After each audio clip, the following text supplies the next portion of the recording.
분명히 이 사람이 나를 좋아하는 것 같아요. 뭔가 데이트 같은 그런 이제 시간들을 많이 보냈어요. 연애 한번 해봐야겠다라고 해가지고 고백을 했는데 난 그런 건 아니었어. 안녕하세요, 내부자들입니다. 안녕하세요. 요즘에 저 좋은 사람 만나서 연애가 정말 어려운 것 같습니다. 조심해야 될 사람들 유형에 대해서 좀 말씀 주실 수 있으실까요? 피디님 연애하세요? 네, 저 오늘 알았어요. 그러면 저희가 들어야 될 것 같은데.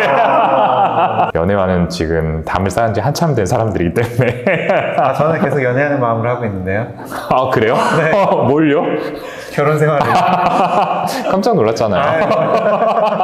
뭐 개인적인 의견을 좀 말씀을 드려보자면은, 저는 이 연애를 할 때 가장 중요한 요소 중에 하나가 상호성이라는 개념이 아닐까라고 생각을 해요. 좀 쉽게 말씀드리자면 일방적인 관계면 안 된다라는 거죠. 어느 한쪽이 무조건적으로 좀 맞춰주는 관계거나 아니면 이제 갑과 을이 나뉘는 관계 같은 경우에는 아무래도 좀 오래 가기가 어렵습니다. 이런 측면에서 이제 반사회성 성격이라든지 자기애성 성격, 이런 종류의 성향을 가진 사람들은 좀 피해야 한다라고 봐요. 이런 분들은 이제 상대방의 감정을 헤아리는 능력 자체가 이제 다른 분들에 비해서 좀 떨어지고 굉장히 좀 자기중심적으로 생각하고 판단하는 경향이 뚜렷합니다. 그리고 나아가서 자신의 필요에 따라서 상대방을 조종하고 움직이려는 그런 의도를 가지고 있는 경우들도 많고요. 그렇기 때문에 이 사람들과 연애를 하다 보면은 굉장히 관계를 좀 오랫동안 유지하기가 어려울 뿐더러 또 한다라고 해도 자존감이 낮아지고 위축이 되기가 쉽다라고 봐요. 그 상호성 말씀을 잘 해주셨는데 저는 그런 점에서 너무 의존성 성향이 강한 사람도 조금 힘들 수 있겠다. 그쵸. 사람들 사소한 것도 이제 책임지지 않으려는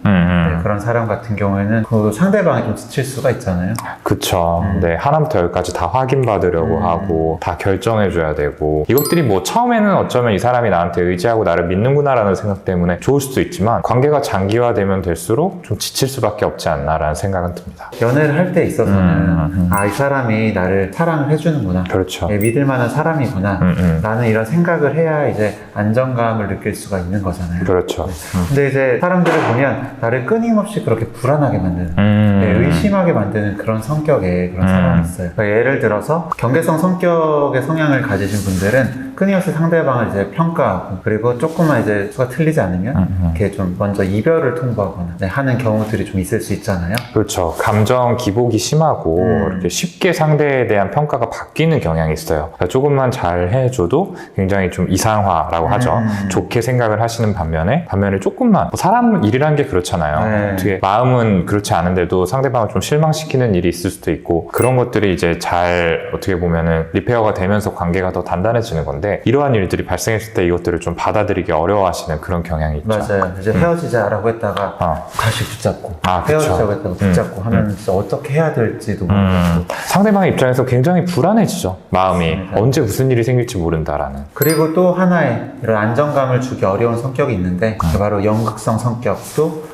좀 안정감을 주기 어려운 그런 성격 중에 하나입니다. 네, 바로 오늘의 주제, 연극성 성격입니다. 연극성 성격은 좀 처음 들어본 것 같아요. 근데 어떤 점에서 조심도 해야 될지. 이 연극성 성격을 가지신 분들은 기본적으로 굉장히 화려해요. 이 성격의 핵심은 주목받기를 원한다라는 거거든요. 언제나 어디서나 본인이 관심의 중심이 되어야만 하는 그런 분들입니다. 이런 관심을 얻기 위해서 이분들은 특히나 본인들이 가진 외모적인 매력을 이렇게 많이 드러내려고 하는 그런 경향들이 있습니다. 보통 이 연극성 성격을 가지신 분들은 외모에 대해서 항상 신경을 써요. 그리고 뭐 화장이라든지 옷차림이라든지 이런 이제 부수적인 것들도 신경 쓰시고, 그렇기 때문에 좀 외적으로 굉장히 매력적인 경우들이 실제로 많습니다. 맞아요. 그리고 이제 SNS 같은 것들을 통해서 또 본인의 모습을 많이 드러내다 보니까 이 사람에 대해서 잘 알기 전까지는 굉장히 뭔가 멋지고 화려한 삶을 살고 있는 사람이구나 라고만 생각을 하기가 쉽죠. 잘 모르는 입장에서는 끌리게 되는 겁니다. 이렇게 그 관심을 끌려는 주목받고 싶은 욕구까지는 괜찮을 수도 있는데, 상대방을 유혹하려고 할 때는 문제가 될 수가 있죠. 이분들은 상대방이 나를 가졌으면 하는 마음을 들게 하고 싶을 거거든요. 그렇죠. 날 원하도록. 그렇죠. 이 사람이 나를 원하게 만들어야지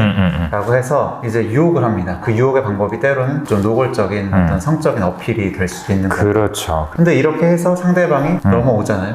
그럼 그때는 나의 어떤 목적이 이미 충족이 됐기 때문에 더 이상은 바라지 않습니다. 그 이상의 깊은 관계는 원하지 않고 네. 내가 원하는 건 딱 이 사람의 관심 또는 애정의 확인까지인 거죠. 그렇죠. 네, 그렇기 때문에 갑자기 좀 선을 긋는 모습을 보입니다. 특히 이제 학생 시절 때 그런 친구들 있었던 것 같아요. 아마 방송 보시는 분들도 내 주변에도 있는데 라고 하실 것 같은데 분명히 이 사람이 나를 좋아하는 것 같아요.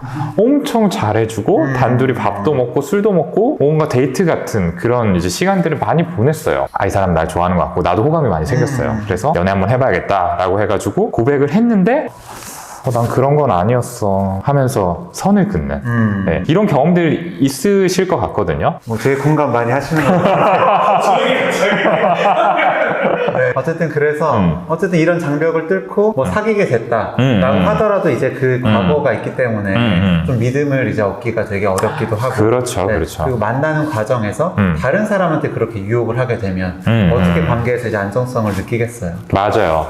그러니까 연애를 시작을 한다고 해서 이런 성향이 한순간에 사라지는 거는 아니잖아요. 연애를 하면서도 끊임없이 다른 사람의 관심을 원하게 됩니다. 이제 우리가 왜 연애를 하면은 기본적인 선이라는 게 있어야 되잖아요. 남사친, 여사친이랑 뭐 연락을 최소화한다, 합의된 그런 부분들이 있는데 너무 지나칠 정도로 뭐 남사친, 여사친을 만나서 뭐 술을 마신다든지 모임에서 알게 된 지 얼마 되지 않은 사람들과 갑자기 너무 친해져가지고 뭐 여행을 간다든지 하는 식으로 좀 상대가 신경 쓰일 만한 행동을 하기가 쉬워요. 그러니까 이것들 역시 뭔가 이 사람들이 나를 좋아했으면 좋겠어, 나는 관심을 원해 라는 심리에서 촉발된 행동일 수 있는 거죠. 경우에 따라서는 충분히 이거는 뭐 바람 피우는 거다 라고 생각할 만한 그런 행동들이 나오기도 합니다. 그러다 보니까 이 상대방의 입장에서는 굉장히 불안해지고 또 집착 아닌 집착을 하게 돼요. 확인이라는 걸 하고 싶은 거죠. 이 사람이 혹시 뭐 또 누구 만나는 거 아닌가, 엉뚱한 행동하는 거 아닌가. 문제는 이 연극성 성격을 가진 분들은 이런 집착마저도 관심의 일종으로 받아들인다라는 겁니다. 이 사람 나를 좋아하네? 이 사람 나를 진짜로 원하는 것 같은데? 라는 식으로 생각을 하는 거예요. 그래서 결국에는 은연중에 이 상대방의 불안을 자극하는 행동들을 계속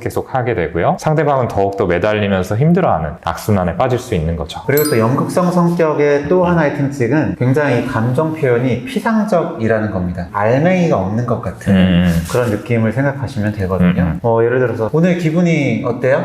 너무 좋아요. 어느 정도로 좋은 거예요? 정말 인생에서 이렇게 좋은 날은 없었을 거예요. 허경 선생님과 함께 촬영하는 날이잖아요.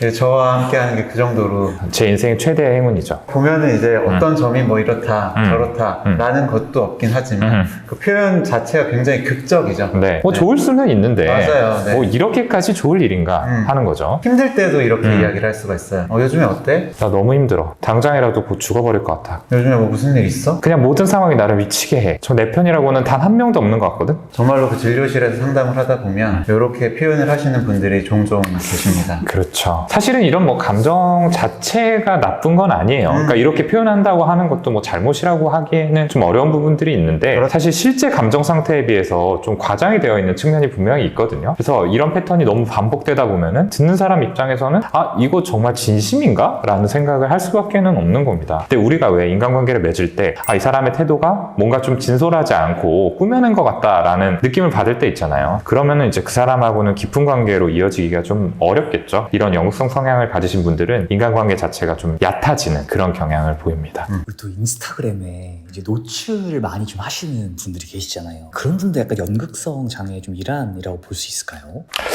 굉장히 조심스러운 부분이에요. 사실 이거는 저희가 뭐 어떤 단면만 가지고서 말씀을 드리기가 좀 조심스럽기는 한데 경우에 따라서는 그런 성향이 발현된 결과일 수도 있겠다라고 생각을 해요. 다른 부분들보다도 본인의 외모적인 매력들을 조금 부적절한 방식으로 과도하게 드러내려고 한다. 그걸 통해서 관심을 얻으려고 한다라고 하면은 우리가 한번 뭐 생각을 해볼 수 있지 않을까 생각합니다. 이런 연극성 성격을 갖고 계신 특정 직업군이 좀 계실 것 같은데 좀 그 부분 좀 어떠실까요? 이 부분도 참 말씀드리기가 좀 조심스럽고 어쨌든 이런 관심받고 싶은, 주목받고 싶은 그런 욕구들을 충족할 수 있는 직업군이 있잖아요. 뭐 예를 들어서 연예계라든지 어떤 모델이라든지 방송계에 종사하시는 분들 같은 경우에는 이런 이제 성격을 가지신 분들이 좀 계시고요. 사실 이런 성격이 좀 있어야 어느 정도 성공을 하실 수 맞아요. 일종의 이제 쇼맨십이 있어야 되는 거죠. 그리고 이런 것들이 이제 어떤 이런 연극적인 성향에서 출발하는 경우들이 있습니다. 거기에서 일을 일을 한다고 해서 다 연극성 성격이다 혹은 연극성 성격 장애다 라고 할 수는 없는 겁니다. 어떤 특정 성격 성향이 있는 경우가 있고 영어로는 트레이시라고 부르는데요. 질병의 단계에서 성격 장애가 있을 수 있습니다. 이건 이제 디스오더인 거죠. 분명히 달라요. 네. 그러니까 어떤 성격 성향이 있는 경우에는 아주 강하지는 않아서 그리고 또 아주 부적절하지는 않기 때문에 인간관계라든지 나의 어떤 사회생활, 직업생활에 장애가 되지 않는 경우들, 아까 말씀하신 것처럼 뭔가 특정 직업군에서 장점으로 발현될 수 있는 경우들이 여기에 해당이 되겠고요. 이제 성격 장애다라고 한다면은 분명히 어떤 문제들이 지속적으로 일어나서 나한테 좀 불이익이 기우는 그런 상황들이 이어질 때 그거를 우리가 장애라고 말할 수가 있겠죠. 그러니까 저희가 오늘도 말씀드린 이런 연애할 때 그런 힘든 사람들, 그러니까 나를 힘들게 한 정도라면 장애 수준이라고 할 수 있는 거라서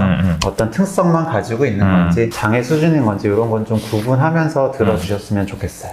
유튜브에 보면 특정 직업군 언급하면서 의사가 항상 나오던데 여기에 대해서 좀 어떻게 생각하시나요?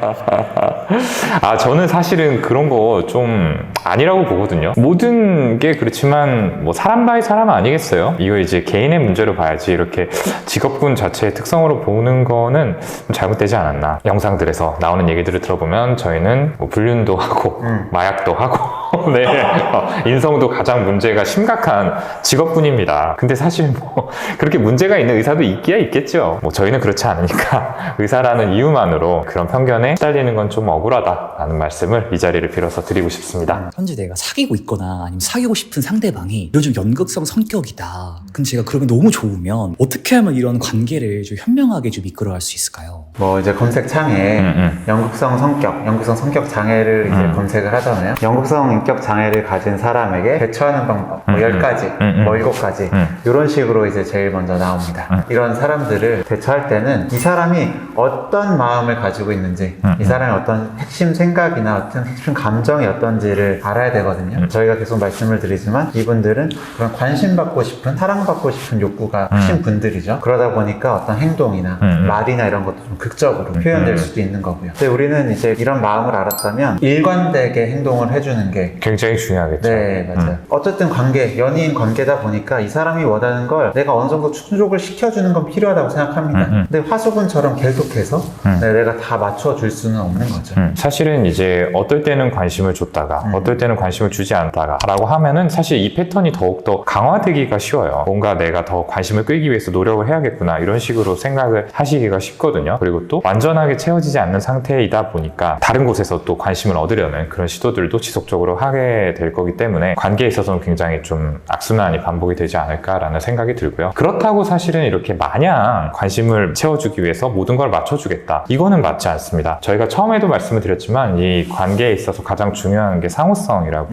말씀을 드렸잖아요. 절대 일방적으로 한쪽이 맞추는 관계는 오래 갈 수 없어요. 그렇기 때문에 내가 이 사람한테 이런 욕구를 채워주면서까지 관계를 유지해야 되는지에 대해서도 한번 따져보는 게 중요하지 않을까. 또 하나 말씀드리고 싶은 거는 이분들이 이제 감정 표현에 있어서 굉장히 좀 피상적인 부분들이 있잖아요. 그리고 좀 왜곡해서 상황을 받아들이는 경향들도 있거든요. 그런 부분들을 좀 분명히 하는 것도 중요할 것 같아요. 뭔가 이야기를 나눌 때에도 뭐 저희가 좀 늘상 말씀드리는 부분이지만 스쳐 지나가듯이 하는 얘기들 말고 좀 분명하게 네가 지금 얘기하고자 하는 게 이거야? 라고 한 번 더 짚어서 말해보는 것들. 가능하다면은 뭐 연인 관계라서 사실 뭐 직장이나 뭐 어떤 계약 관계랑은 좀 다르겠지만 카톡이나 기록이 남는 것들로 중요한 얘기를 나누는 것도 중요할 것 같아요. 이분들이 굉장히 좀 그 인상에 근거해서 판단하시는 경우들이 많잖아요. 그러니까 기억 자체가 좀 왜곡이 되는 경우들이 있거든요. 내가 그때 감정 상태나 이런 거에 의해서 미화될 수도 있고 굉장히 좀 부정적으로 될 수도 있는데 중요한 이슈에 대해서는 그때 그랬잖아 라고 뭔가 얘기만으로 끝낼 게 아니라 그때 이랬어 라고 보여줄 수 있게 그렇게 좀 소통하는 것도 도움이 될 수 있지 않을까 싶습니다. 오늘 영상도 유익하셨다면 구독, 좋아요. 알림 설정과 댓글 쓰기까지 부탁드립니다. 감사합니다. 계속 보세요.